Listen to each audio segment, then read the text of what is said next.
Amen. Que Dieu soit béni pour ce qui vient d'être dit.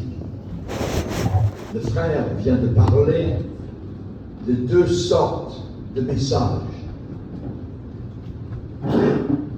Aujourd'hui, nous avons deux sortes d'églises. Les églises où il y a des messages et un plus petit nombre où on entend la voix du Saint-Esprit. Ce qui vient d'être dit est très très important. C'est cardinal parce que le Seigneur dit, lorsqu'il parle aux églises de l'Apocalypse par exemple, il va dire que celui qui a des oreilles entend ce que l'Esprit dit à l'Église. Nous ne sommes pas là pour juste gratter notre cervelle, apprendre des choses, ici et là, et ainsi de suite. Mais nous sommes là pour entendre ce que Dieu vraiment veut nous dire.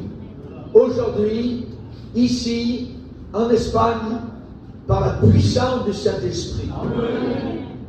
Au Canada, ils ont prié, ils prient pour ces réunions, ce n'est pas juste en l'air. Vous avez prié aussi, afin que l'Esprit se manifeste, qu'il y ait des changements d'attitude, des changements de vie, Amen. Des liens cassés, pulvérisés par la puissance du Saint-Esprit. L'évangile ne consiste pas en paroles uniquement, mais en puissance. Cet évangile est puissant. Vous avez donné votre vie à Jésus. Vous avez, pour les serviteurs qui sont là, donné votre vie pour l'évangile. Un évangile qui change des brigands en hommes pieux, des prostituées en des femmes pures. Et nous avons besoin de ce même évangile. Il ne faut pas le laisser glisser de nos mains, s'en aller. Il faut le saisir, comme a dit le frère tout à l'heure. Il faut saisir les moments, savoir, comme les fils d'Issachar, savez ce qu'Israël devait faire. Parce que les temps étaient dangereux, et nos temps actuels sont très dangereux. Pas seulement uniquement pour le monde, mais pour l'Église. Parce que Satan rôde, et dans certains milieux, il a pénétré à l'intérieur, et il fait des ravages à l'intérieur. Au lieu que les chrétiens et les pasteurs soient en armure, avec l'épée de l'Esprit, le discernement de cet esprit, on a des chrétiens en pyjama. On n'est plus en tenue de combat. Il faut que nous reprenions en main la cuirasse, le casque. Nous sommes en guerre. On n'est pas en technique. Satan travaille dans le monde comme il n'a jamais fait. Mais il sait que la dernière entité qui ne pourra jamais vaincre, c'est la véritable Église de Jésus. Amen. L'Église apostate, il est en train de la voir, de la gagner, de l'emmener vers l'enfer éternel. Nous avons besoin de penser aux choses d'en. Et ce matin, particulièrement, le Seigneur m'a donné un message. Je ne pensais pas que ce serait cela, mais il m'a demandé de vous dire comment il passe son temps. Comment Dieu passe-t-il son temps? Vous savez, les païens se moquent, rient de Dieu en disant « Ah, quand ils entendent le tonnerre, Dieu joue aux quilles. » Élie se moquait des faux dieux lorsque sur la montagne du Carmel, les faux prophètes dansaient, sautaient, roulaient, tombaient à terre, se saignaient les veines, et ainsi de suite. Élie leur disait en se moquant « Hey, criez plus fort, votre Dieu est en voyage, peut-être.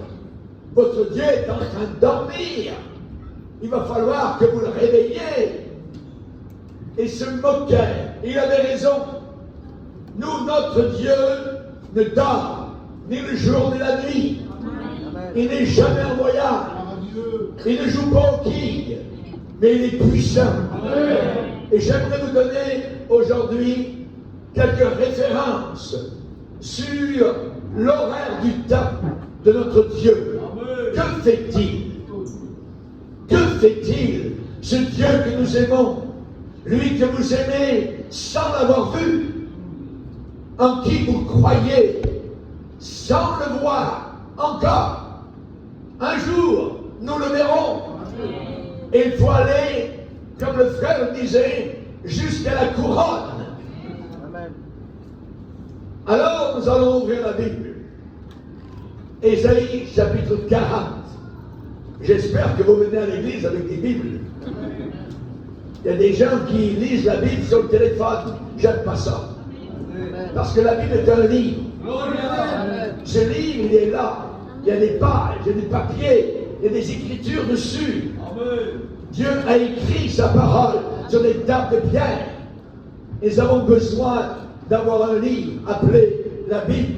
Amen. On va aller dans Ésaïe 40.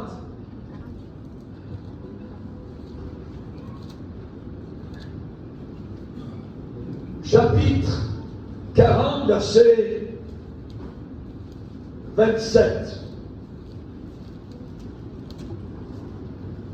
Pourquoi dis-tu, Jacob? Pourquoi dis-tu, Israël? Nous pourrions dire aujourd'hui, Église de Dieu, ou mon frère, ma soeur, pourquoi dis-tu?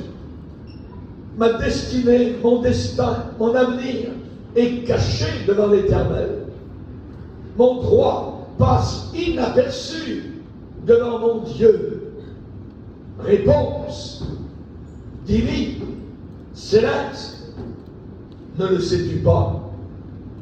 Ne l'as-tu pas appris? C'est le Dieu d'éternité, l'Éternel, qui a créé les extrémités de la terre. Il ne se fatigue pas. Il ne se lasse pas. Il ne se lasse pas. On ne peut pas sonder son intelligence. Il donne de la force à celui qui est fatigué. Il augmente la vigueur de celui qui tombe en défaillance. Les ados se fatiguent, se lassent, et les jeunes hommes chancellent. Mais, j'aime dans la Bible, toutes les fois il est marqué, mais ceux qui se confient en l'Éternel renouvellent leur force. Ils prennent le vol comme les aigles. Ils courent et ne se lassent pas. Ils marchent et ne se fatiguent pas. Amen. Seigneur, Éternel Shaddai, Adonai, Dieu d'Abraham, d'Isaac et de Jacob, nous invoquons ton nom sur cette convention en te demandant de toucher nos cœurs, de briser nos cœurs, de nous aider à comprendre ton horaire du temps. Nous demandons, Seigneur, pardon pour notre ignorance. Nous demandons, Seigneur Jésus, que tu puisses nous aider à te connaître, à mieux te connaître, à mieux te servir, alors que nous parvenons à la fin. Nous sommes possiblement la dernière des générations. Nous voyons, nous remarquons, nous discernons, nous réfléchissons et nous nous rendons compte que ce que la Bible a déclaré sur la fin est réellement sous nos regards. Maintenant, Seigneur, nous prions que le Saint-Esprit ouvre nos cœurs, nos âmes, au nom puissant, au nom merveilleux de celui que le diable craint, de celui qui est redouté jusqu'à l'enfer, le nom puissant de Yeshua, Jésus-Christ, le Sauveur du monde. Amen et Amen. Et tout le peuple dit Amen. Amen. Alléluia. Comment Dieu passe-t-il son temps? Est-ce qu'il est sur une chaise berçante, en train de se bercer, de dire, moi je suis très bien, vous là-bas sur la terre, débrouillez-vous dans vos problèmes, dans vos difficultés, moi ça va très bien. est-ce que Dieu agit de façon semblable? Est-ce que vous êtes déjà posé cette question? Comment Dieu passe-t-il son temps? Nous savons comment nous passons notre temps. Nous savons aussi comment nous perdons notre temps. Que de temps perdu, que de vanité, que d'heures creuses, alors que nous aurions pu passer du temps avec lui, avec Dieu, avec notre famille, avec nos enfants, avec notre épouse. J'aimerais vous dire tout d'abord que Dieu, ce qu'il fait dans son horaire du temps, il vient marcher avec son peuple dans le jardin de nos échecs, dans le jardin de nos faillites, où nous nous sentons seuls. Le Seigneur vient nous rencontrer. La Bible dit au début, dans les premières pages, alors ils entendirent la voix de l'Éternel Dieu qui parcourait le jardin. Adam et Ève étaient dans le jardin de leur échec, de leur faillite. Ce jardin de bonheur, de délices, était devenu un jardin de misère, de tristesse. Et il dit qu'ils entendirent la voix. Ils la connaissaient. Ils y avaient été habitués. La voix de l'Éternel Dieu qui parcourait le jardin vers le soir. Réaction, ils se cachaient, loin de la présence de Dieu. Dans nos péchés, nos échecs, nos faillites, nos iniquités, nos impuretés, nous nous cachons. L'homme se cache. Mais la Bible déclare, elle est très très claire, que si nous sommes leurrés, si nous sommes trompés, la Bible dit Dieu voit la conduite de tous. Il a les regards sur les pas de chacun. Il n'y a aucune ténèbre ni ombre de la mort où puissent se cacher ceux qui commettent l'iniquité. Dieu n'a pas besoin d'observer très longtemps pour qu'un homme entre en jugement avec lui. Jean, chapitre 23, 34. J'aimerais vous dire que dans le jardin de la faillite, dans son horaire, Dieu ne reste pas dans le ciel. Il descend. Il vient. Il part. Adam et Ève avaient passé par-dessus la ligne tracée par Dieu. Ils avaient fait exactement ce que Dieu avait dit de ne pas faire. La parole de Dieu, il l'avait fermée. Il avait parlé, il avait dit. Le diable s'est immiscé, est venu entre et a posé la question avec un point d'interrogation. Dieu a-t-il vraiment dit? Tu peux fermer la Bible. Marche par tes propres pensées. Marche par ta sagesse. Marche par ton intelligence. Marche par ta connaissance. Nous ne pouvons pas marcher comme ça. Il faut réouvrir la Bible. Il faut de nouveau regarder ce que Dieu avait déclaré. Amen. Dieu est venu vers eux dans le jardin de leur faillite. ils avaient peur. C'est la première fois qu'ils ont eu peur. C'est la première fois que le mot peur est entré dans l'univers. La peur n'existait pas auparavant.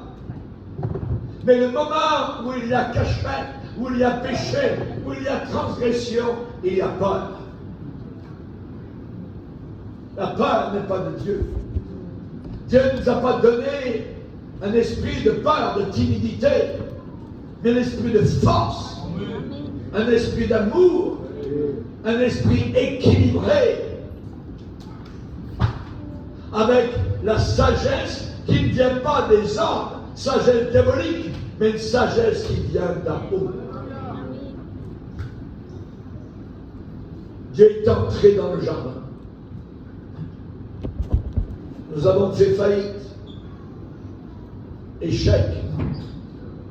Nos vies sont pleines d'inconsistance. Nous essayons parfois de faire les bonnes choses et échec, faillite. On est misérable, le nez dans la boue, dans la saleté. À ce moment-là, nous attendrions à ce que Dieu ne veuille plus rien savoir de nous. La dernière chose à laquelle nous attendrions, c'est que, eh bien, Dieu vienne nous rencontrer dans le jardin de notre échec. C'est là que Dieu aime venir marcher. Le but de Dieu, c'est de nous pardonner, de nous redonner du courage, de la force, de nouveau boire son sang, de nouveau manger sa chair, de nouveau participer à la nature divine en fuyant la corruption qui existe dans le monde par la convoitise. Être restauré, être ramené, être revêtu de nouveau de Christ. Le but de Dieu est de nous pardonner, de nous restaurer, nous encourager, nous bénir. Oh mon âme, dis du bien de Dieu, bénis Dieu. C'est lui qui pardonne toutes tes iniquités. C'est lui qui guérit tes maladies.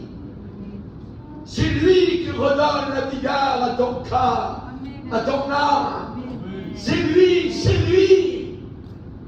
C'est pas la température, c'est pas le pays. C'est lui, lui qui est ici.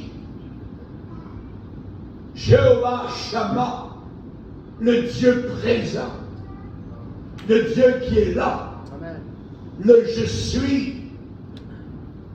Je suis celui qui suis. Il restaure mon âme, a dit David. Amen. Du milieu de ses poubelles, du milieu de son péché, du milieu de sa saleté, du milieu des détritus. Il a couru à genoux devant Dieu.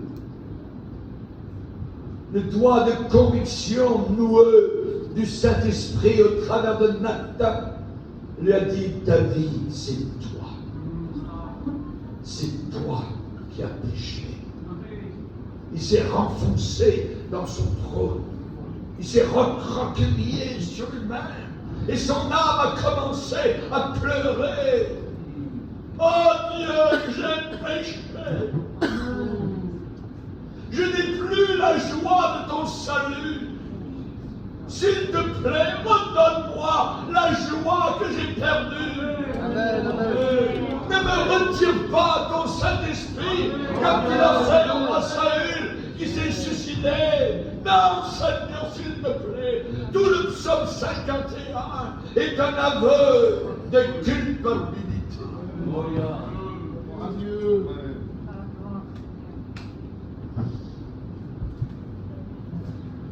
même dans nos périodes de plus complète faillite, la main de son amitié est là pour nous purifier. Amen. Le sang de Jésus nous purifie. Amen. Amen. J'aime ce verbe, pur, purifié, propre. Amen. Alléluia. Si S-I point. Si nous confessons nos péchés. Amen. Si nous confessons. Si nous les avouons. Si nous les reconnaissons. Si nous confessons nos péchés. Alors le sang de Jésus nous purifie de tout péché. Amen. Alléluia. Jérémie a posé la question, est-ce que l'homme tombe sans se relever? Est-ce que l'on se détourne sans revenir? Une grande partie des chrétiens aujourd'hui tombent chaque semaine. Mais ils peuvent se relever parce que dans l'horaire du temps de Dieu, Dieu veut venir les rencontrer dans le jardin de leur faillite. Il veut les restaurer. L'Éternel a fermé les pas de l'âme. S'il tombe, il n'est pas terrassé. Terrassé, ça veut dire écrasé, fini. Non! Satan aimerait cela. Mais le Seigneur est venu pour aider, secourir des pécheurs. Merci Seigneur. Ensuite, sur l'horaire du temps de Dieu, Dieu prend le temps de venir marcher avec son peuple dans le désert. Dans le désert. Quand nous sommes dans le désert de l'épreuve, elle vient sur chacun de nous, ces épreuves. Et nous marchons dans des déserts. Ici, ce n'est pas un désert, c'est un oasis. Amen. C'est merveilleux. L'Esprit est présent, nous ressentons la bénédiction. La vie de Dieu coule, on entend la voix du Seigneur, on se repose au bord des fraîches eaux du Saint-Esprit. Mais ce n'est pas toujours le cas. Parfois, nous marchons dans la marche et c'est désert. Il n'y a pas de sentiment, de feeling que Dieu est présent.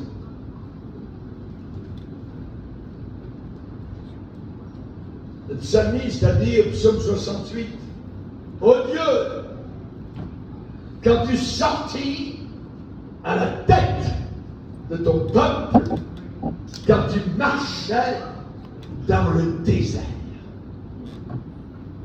quand tu marchais dans le désert. Le désert, c'est la place de l'épreuve.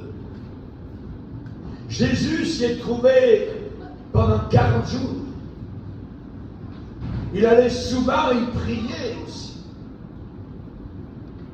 Dieu pensait que le peuple d'Israël resterait environ, grosso modo, 11 jours de marche de l'Égypte jusqu'à la terre promise.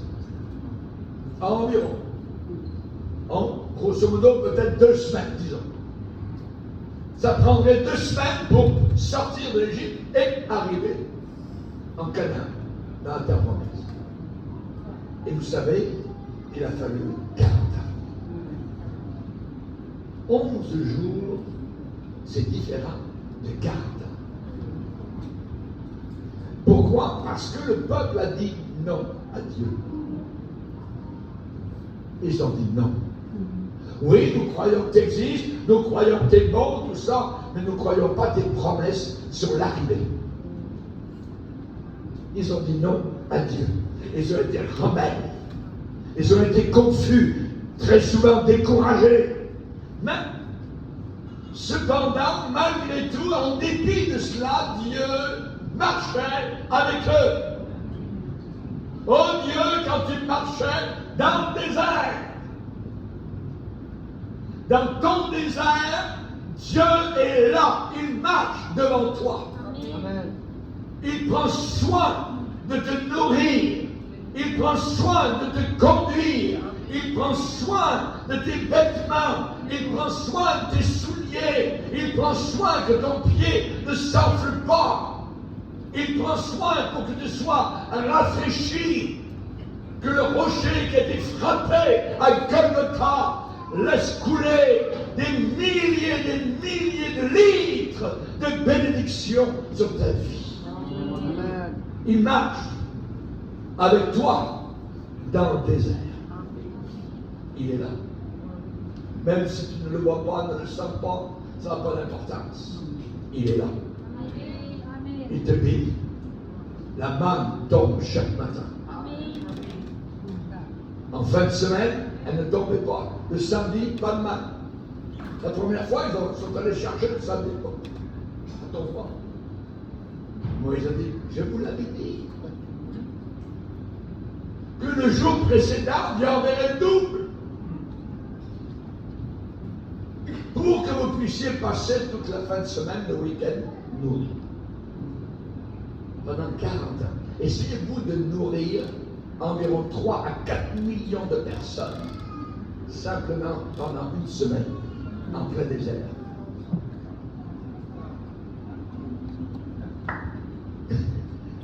Le Dieu qui a lancé les planètes dans l'univers, le Dieu qui fait que la lune ne s'approche jamais plus près de la terre pour ne pas venir la frapper, le Dieu qui fait le lever le matin, l'étoile du matin, ce Dieu est capable de te conduire, d'être présent dans ton désert. Amen. Merci Seigneur. Quel Dieu! Il soutient toutes choses par sa parole puissante. Amen. Ces lois de gravitation, ces mesures entre les planètes sont invariables. Il tient tout cela par sa parole puissante. Amen. Alors il va te tenir dans le creux de sa main. Amen. Comme il a tenu Jean à Patmos, comme il a tenu l'apôtre Paul en prison dans la ville de Philippe. Il te tient. Amen. Vous êtes dans ma main, a dit le Seigneur. Alléluia. Et je me réjouis de chaque instant, chaque seconde vécue avec lui. Amen. Amen. Quel Dieu nous avons, Église du Seigneur. Amen. Alléluia. Nous avons nos déserts. C'est vrai, la route n'est pas parfois tout à fait bien définie. Parfois c'est chaotique. Il y a la chaleur du jour. Il y a le froid glacial de la nuit. Cela nous décourage parfois, ça nous abat.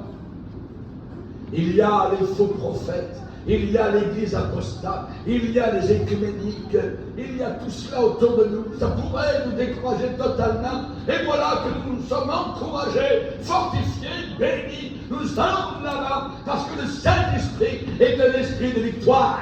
Amen. Jamais le Saint-Esprit ne sera vaincu.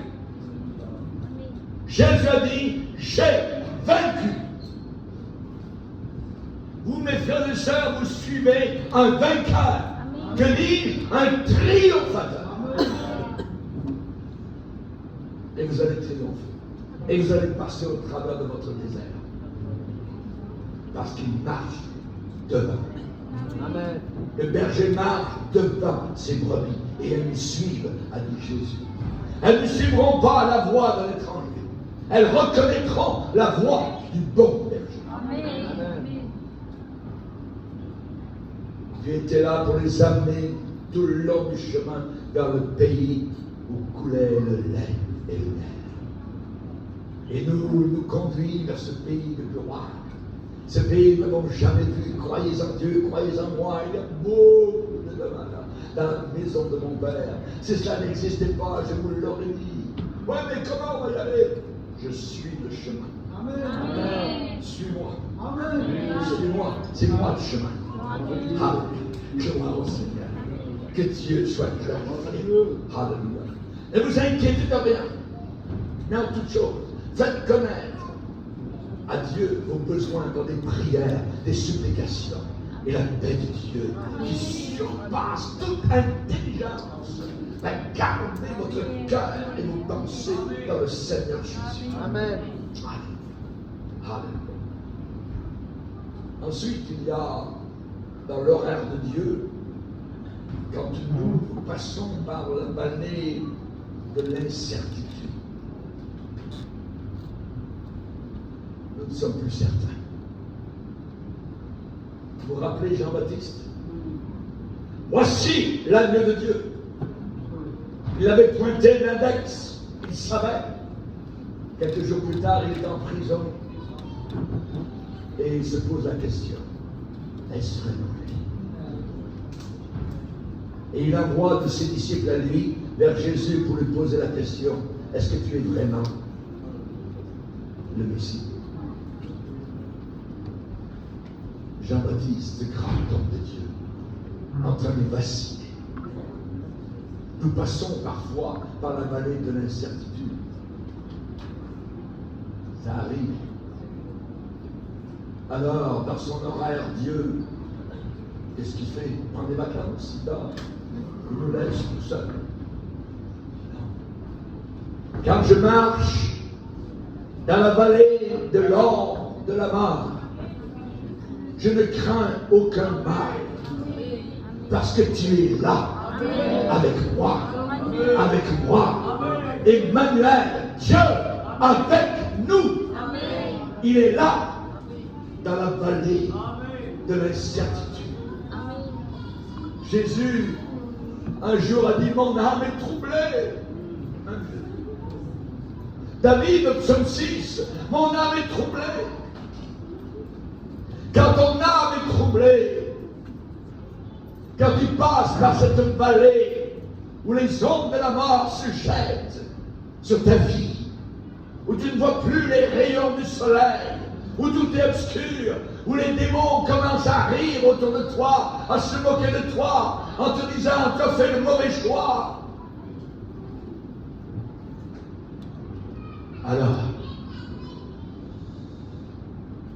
le Seigneur vient. Il marche. Il est là.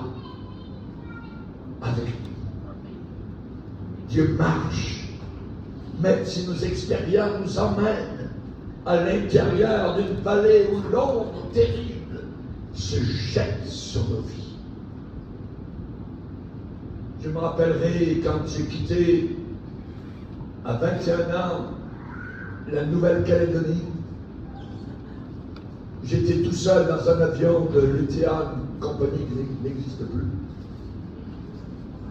Juste quelques passagers dans ce vol de nuit au travers de toute l'Asie, avec un arrêt au Vietnam, alors que la guerre faisait rage. Je me demandais où j'allais. J'avais donné ma vie depuis 1 an à Jésus et je voulais entrer à l'école biblique. Et à côté de moi, sur le ciel de l'avion, il y avait une Bible. Ma Bible. J'ai dit, Seigneur, j'ai besoin d'une de tes paroles. Amen. Je pleurais, je me sentais vacillant. Je venais de quitter mes frères et sœurs de la Nouvelle-Calédonie, une petite église de mission. Seigneur, j'ai besoin que tu me parles. Amen. Et en ouvrant la Bible, j'ai lu dans Exode 33 une parole qui ne m'a jamais quitté au travers de ces 55 ans où je sers le Seigneur. Je marcherai moi-même avec toi. Amen. Et je te donnerai du repos. Amen. Je marcherai moi-même. Et je peux vous dire que Dieu a marché lui-même avec moi. Et il m'a donné du repos. Ce repos que l'on ne trouve pas sur une chaise longue.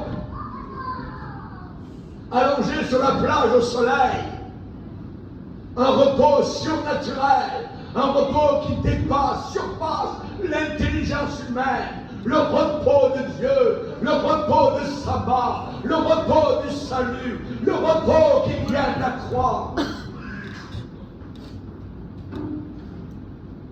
Le peuple de Dieu est un peuple qui est conduit, dirigé, protégé, gardé. Gardé. Je te garderai. Je te garderai. Parfois le sentier n'est pas familier du tout. Josué un jour a dit, vous n'êtes jamais passé par ce chemin. Mais regardez bien l'arche de l'Alliance, là-bas, portée par les sacrificateurs. Elle nous indiquera le chemin. L'arche de l'Alliance dans l'Ancien Testament représente Jésus, représente la présence surnaturelle de Dieu. À l'intérieur de laquelle il y avait les pierres des commandements de Dieu.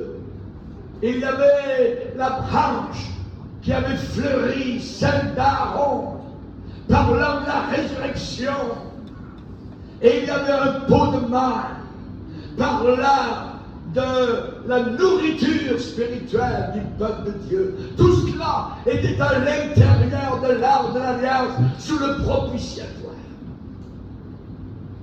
Regardez bien l'arche, elle nous indiquera le chemin. Mon arche, ton arche, c'est Jésus. Amen. Je vous montrerai la voie à suivre. J'aurai l'œil sur toi. Psaume 32, verset 8. Merci Seigneur. Il est là. Un auteur français, Edmond Rostand, a déclaré, c'est la nuit qu'il est beau de croire à la lumière. Il a raison. Quand tout est obscur autour de nous, comment nous marchons? Par les sentiments, par les frissons, il n'y en a plus. Nous marchons par les promesses. Amen. Nous n'avons que des promesses. Nous marchons par ce que Dieu nous a promis. C'est tout ce que nous avons. Mais nous avons le meilleur. La parole. La parole de notre Dieu. Que fait Dieu dans son temps? Prend-il des vacances? Se roule-t-il les pouces? Est-ce qu'il s'ennuie là-haut? Non. J'aimerais vous dire quelque chose aujourd'hui.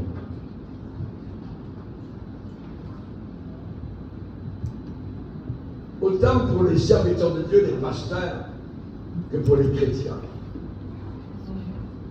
N'oubliez jamais,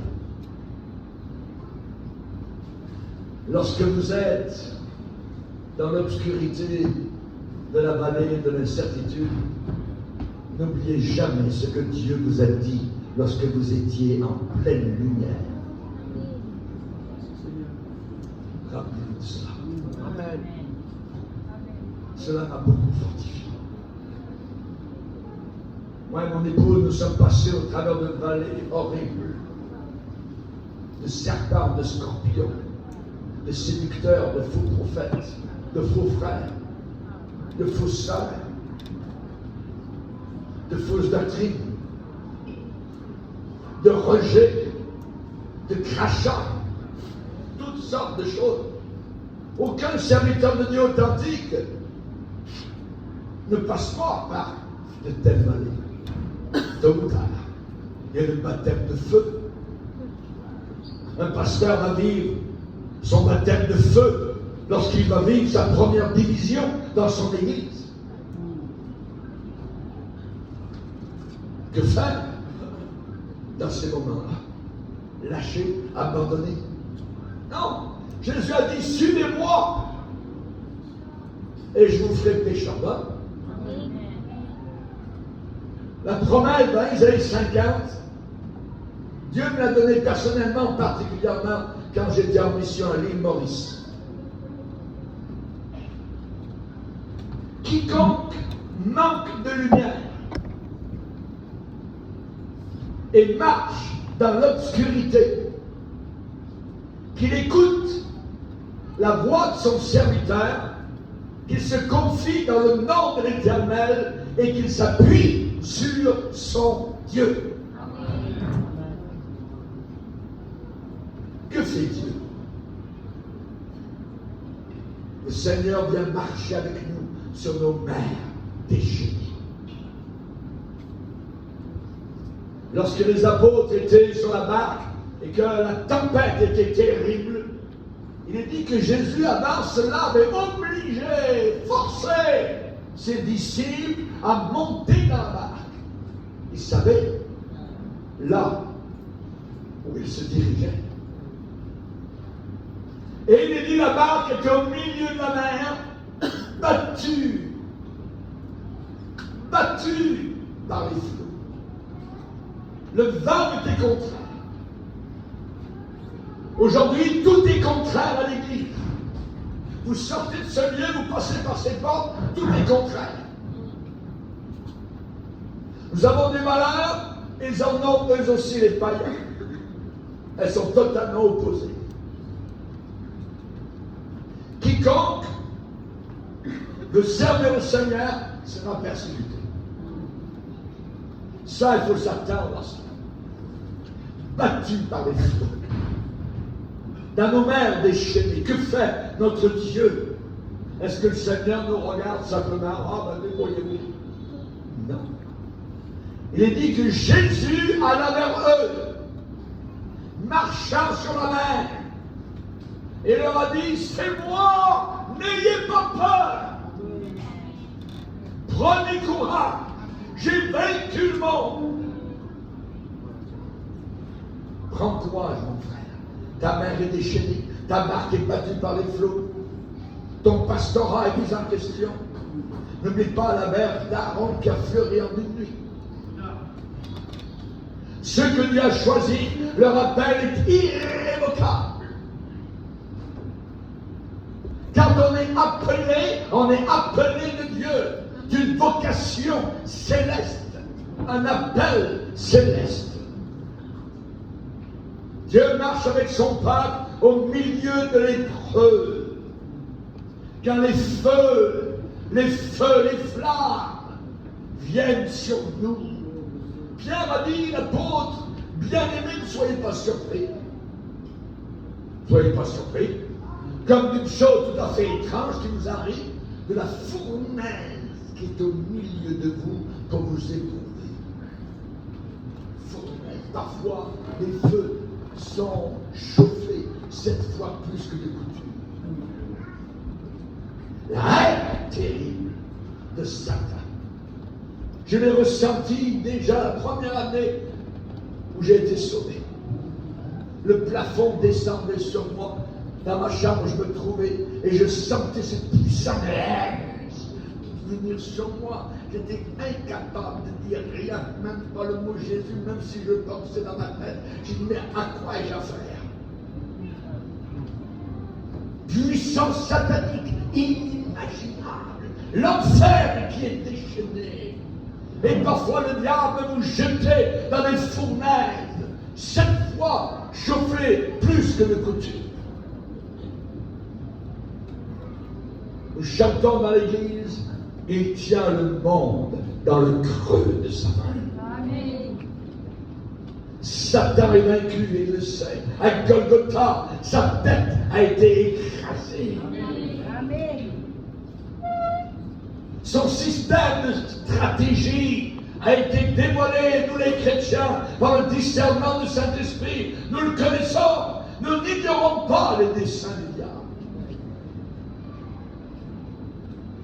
Nebuchadnezzar est arrivé devant la fournaise, il a dit, mais les gars, n'avons-nous pas jeté 3 hommes, mais il y en a 4. Ai-je bien compté? On a jeté 3 hommes dans la fournaise, il y en a 4. Amen. Et le 4e ressemble à un des fils des dieux. Amen. C'était le Fils de Dieu. Amen, amen. Jésus a dit, si vous ne croyez pas ce que je suis, vous périrez tous également. Personne ne va au ciel qui ne croit pas que Dieu a un fils. Aucun musulman ne va au ciel parce qu'il ne croit pas que Dieu a un fils. Les bouddhistes ne vont pas au ciel, les hindous ne vont pas au ciel. Ils ne croient pas que Dieu a un fils. Si vous ne croyez pas ce que je suis, vous périrez tous en enfer. C'est Jésus qui a dit ça. Nous devons bien remettre nos pendules à l'heure.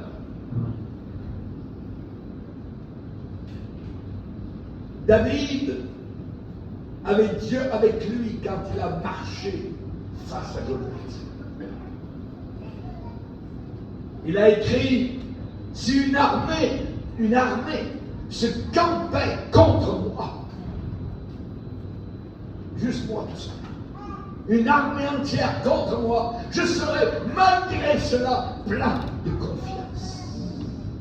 Hey Goliath, tu marches contre moi avec ton épée, avec ta force physique, avec ta sueur, avec ta pourriture, ton orgueil, ta saleté, tes blasphèmes. Moi, je marche contre toi avec le nom de l'Éternel.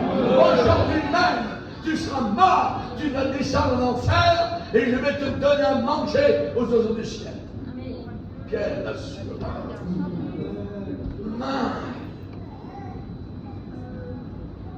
Le nom de l'Éternel, le nom du Seigneur. Et j'aimerais vous dire que ce que Dieu fait en terminant dans son horaire du temps, c'est qu'il vient sur la route de notre découragement total, quand il n'y a plus d'espoir.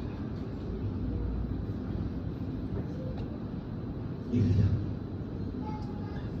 Vous voyez là-bas ces deux disciples en train de marcher, le dos courbé, tête basse, traînant les pieds dans la poussière, prenant leur temps. Ils viennent de quitter les murailles de Jérusalem et ils s'en vont à Emmaüs. Ils s'en allaient loin de la croix. Ils avaient vu leur Seigneur cloué, crucifié. Ils avaient vu tous leurs espoirs anéantis, s'évanouir, s'écrouler. À leurs oreilles, ils entendaient encore les cris de la foule. Crucifie-le! Tout cela était bien vivant à leur pensée. La vue du sang de leur sauveur, méconnaissable, plutôt du bétail qu'un homme cloué sur cette croix. Les yeux révulsés, la barbe arrachée, ensanglantée de la pénibilité. Ses côtes visibles. Sa peau avait été arrachée par la flagellation. Et le corps avait été descendu et mis dans la tombe. Que pouvait-il faire de plus? Puis, Jésus est arrivé à côté d'eux. Ils l'ont vu. Ah, étranger! Ouais, ça. Vous avez l'air triste. Est-ce que vous revenez d'un enterrement? Ben, tu ne sais pas ce qui est arrivé. Tout le monde, partout à Jérusalem, sait ce qui a été fait à Jésus de Nazareth. Nous pensions que ce serait lui qui nous sauverait. Il y avait 3 jours, son corps pourri dans le tombeau. C'est fini. La belle histoire est terminée. Il est dit, Jésus s'approcha et fit route avec eux. Jésus s'approcha et fais route avec eux. Est-ce qu'il y a quelque chose dans ta vie où il n'y a plus d'espérance? C'est fini. C'est terminé. La chose a été descendue. Le tombeau a été scellé. L'histoire est fermée, bloquée, terminée. Nous avons tous été sur cette route. Parfois des obstacles insurmontables, circonstances inexplicables. Allez demander à Job pourquoi il a perdu sa famille. Pourquoi son compte en banque a été réduit en sac? Pourquoi il est cancéreux maintenant? Pourquoi? Il a demandé à Dieu. Dieu a répondu. Dieu a dit, où étais-tu quand j'ai créé la terre? Est-ce que c'est toi qui fais lever le soleil le matin?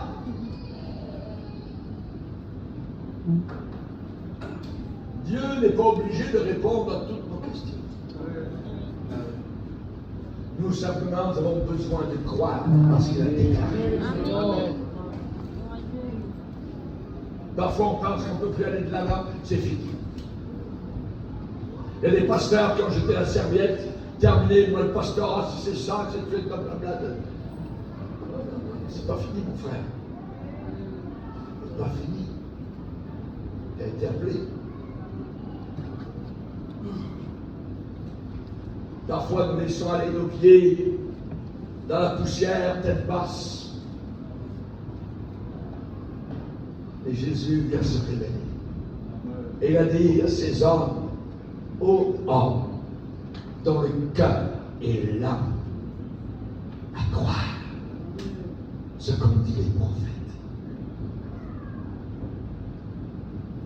Nous sommes là à croire ce qu'ont dit les prophètes. Ce n'est pas par des fables habilement conçues que nous vous avons fait connaître la puissance et la venue du Seigneur Jésus-Christ. Pierre va dire, c'est comme ayant vu sa majesté de nos propres yeux. Parce qu'il a reçu de Dieu le Père honneur et gloire, car la gloire magnifique lui a fait entendre ces paroles. Celui-ci est mon fils bien-aimé. Et nous avons entendu cette voix vers le ciel, quand nous étions avec lui sur la sainte montagne. Rappelez-vous la transfiguration. Et il ajoute, Pierre, et nous tenons pour d'autant plus certaine que la vision qu'on a vue, entendue, plus certaine la parole prophétique à laquelle c'est bien de prêter attention comme une lampe qui brille dans un lieu obscur, planétaire, jusqu'à ce que le jour vienne apparaître et que l'étoile du matin se lève dans vos cœurs. Car aucune parole de l'Écriture ne peut être le sujet d'une interprétation particulière, parce que c'est poussé par le Saint-Esprit de Dieu, le Créateur, que les hommes ont écrit, ont parlé de la part de Dieu. Comment Dieu passe-t-il son temps? Je vais vous le dire en deux mots. Avec nous. Amen. Baissons nos têtes et prions.